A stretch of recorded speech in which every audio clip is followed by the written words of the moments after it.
Break બાદ આગળ વાત કરીએ રાજકોટના ખોડલધામ મહોત્સવનો આજે બીજો દિવસ છે ત્યારે લેવા પટેલ સમાજના લોકો દ્વારા આજે 21 કુંડી યજ્ઞનું આયોજન કરવામાં આવ્યું છે. યજ્ઞ સવારે 7 થી લઈ 12 વાગ્યા સુધી હશે અને 12 વાગ્યા બાદ લોક ડાયરાનું આયોજન કરવામાં આવ્યું છે, જેમાં કીર્તિદાન ગઢવી સહિતના કલાકારો હાજર રહેશે. ખોડલધામ સ્થિત આજે પ્રાણ પ્રતિષ્ઠા માટે હવન અને પૂજાનું પણ આયોજન કરવામાં આવ્યું છે અને લોક ડાયરાનું પણ આયોજન કરવામાં આવ્યું છે. કીર્તિદાન ગઢવી સહિતના અનેક કલાકારો હાજર રહેવાના છે.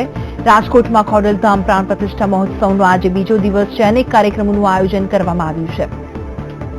આ અંગે વધુ વિગત સાથે જોડાઈ ગયા છે અમારા સંવાદદાતા અનિરુદ્ધ નકુમ. અનિરુદ્ધ, જણાવશો જે રીતે ખોડલધામ સ્થિત આજે પ્રાણ પ્રતિષ્ઠા માટે હવન અને પૂજાનું આયોજન કરવામાં આવ્યું છે અને બીજા કયા કાર્યક્રમોનું આયોજન કરવામાં આવ્યું છે?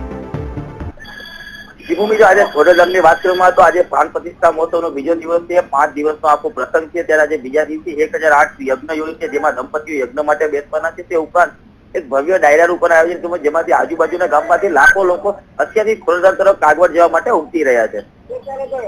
બિલકુલ અનિરુદ્ધ, આભાર આપનો માહિતી આપવા માટે.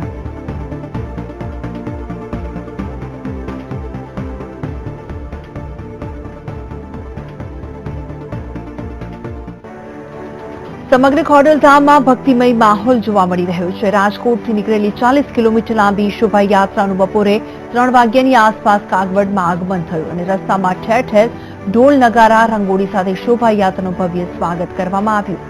શોભાયાત્રા એટલી લાંબી હતી કે શોભાયાત્રામાં જોડાયેલું પ્રથમ વાહન ગોંડલમાં હતું અને છેલ્લું વાહન રાજકોટમાં હતું. આ શોભાયાત્રામાં લાખો પાટીદારો જોડાયા છે અને આજથી 5 દિવસ સુધી કાગવડ ખાતે પ્રાણ પ્રતિષ્ઠા મહોત્સવ ચાલવાનો છે. રાજકોટથી ભવ્ય શોભાયાત્રાનું પ્રસ્થાન કરવામાં આવ્યું હતું, જે પ્રસંગે હજારોની સંખ્યામાં પાટીદારો ઉમટી પડ્યા હતા અને પૂર્વ મુખ્યમંત્રી કેશુભાઈ પટેલ અને ખોડલધામના પ્રમુખ નરેશ પટેલની પ્રાગટ્ય કરીને શોભાયાત્રાનું પ્રસ્થાન કરાવ્યું હતું. ખોડલધામ પ્રાણ પ્રતિષ્ઠાના પ્રથમ દિવસે કાગવડ ખાતે સાંસ્કૃતિક કાર્યક્રમ યોજવામાં આવ્યો હતો. 500 થી વધુ કલાકારોએ અદભુત સાંસ્કૃતિક કાર્યક્રમ રજૂ કર્યો હતો, જેમાં અલગ અલગ નૃત્ય તેમજ ગરબા રજૂઆત કરવામાં આવ્યા હતા.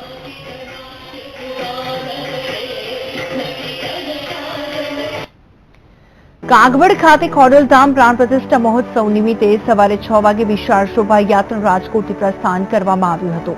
આ શોભાયાત્રામાં અંદાજે 6 લાખ લોકો જોડાયા હતા અને સૌથી લાંબી શોભાયાત્રા યોજી ગોલ્ડન રેકોર્ડ નોંધાવ્યો હતો. ત્યારે ખોડલધામ ટ્રસ્ટના પ્રમુખ નરેશભાઈ પટેલે શોભાયાત્રામાં જોડાયેલા તમામ લોકોનો આભાર માન્યો હતો.